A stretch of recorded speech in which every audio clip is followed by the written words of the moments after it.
Kalau kabut pulang masjid kan keperayuk masjid. Walaupun masjid darurat kan. Pakai layar-layar luar, pakai tenda-tenda. Kenapa kan? Jamaah kan ramai. Orang Jumaat penuh sesak masjid. Tapi Jumaat pertama, Jumaat kedua, Jumaat kelak aku duduk, Jumaat keempat aku duduk dalam je. Jadi panitia masjid harus bekerja ekstra untuk menerima jami' dadakan. Yang waktu puasa hana pernah dengar teman yang terbawa jamaah. Lepas puasa kita mah hendak mesti bulan. Yang kan ada mahal.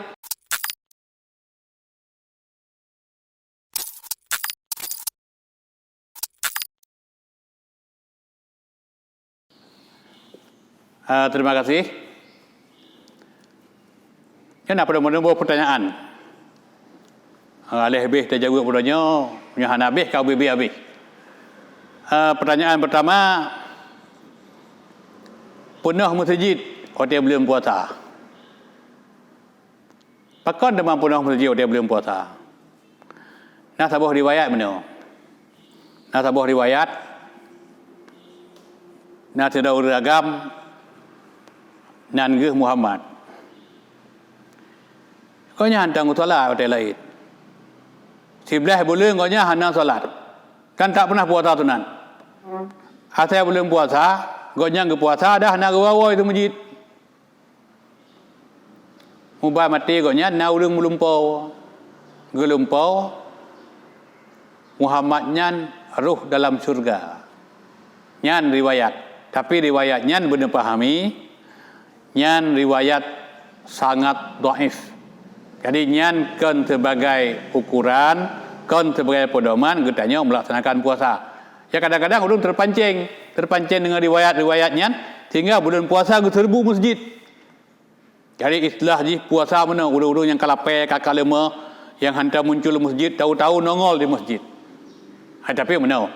Hai menyata kira daripada hana gatna kat daripada putuh gat genting. Hai bahasa genting orang Aceh kemudian daripada putuh kan enggak genting, daripada hana gatna, daripada hana gejak sama sekali, gejak belum puasa mantang. Hai jadi bentek mana?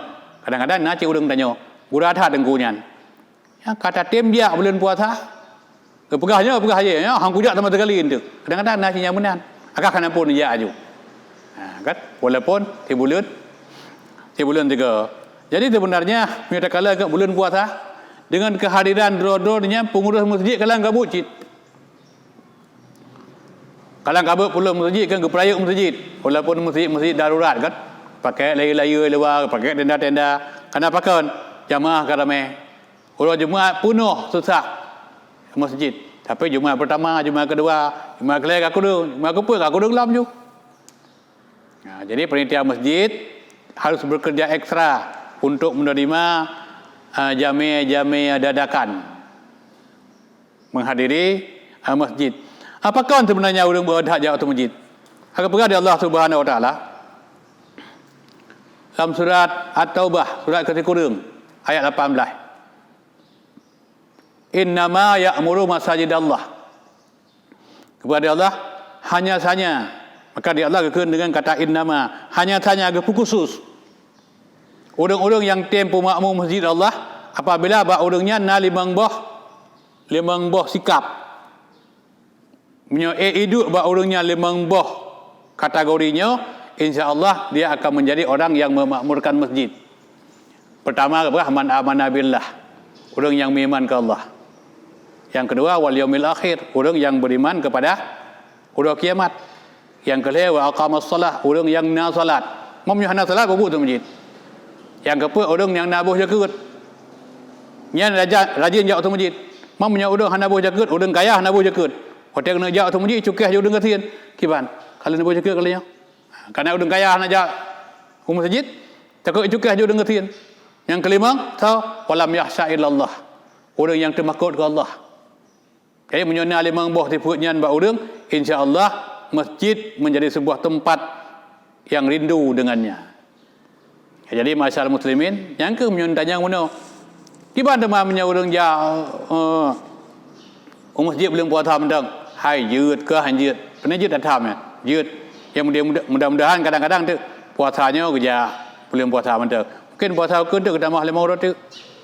Kadang-kadang puasanya kita mah kenan tu urang tu le puasa yang waktu puasa hana pernah dengar teman tu bawa jamaah le puasa kita mah hendak mesti bulan yang kan ada mahal hai je cit mungkin tu puasa ke kita mah 2 bulan mungkin puasa ke kita mah 6 bulan mungkin 10 ke puasa ka ditun ka klop jadi mudah-mudahan nyot latih jadi boleh tak pahami dia katanya bahawa ibadah apapun muhana terpaksa haitim dari awalnya ibadah harus terpaksa puasa harus paksa, puasa sunat harus paksa, salat wajib harus paksa, salat jamaah harus paksa, semuanya harus dipaksakan pada awalnya.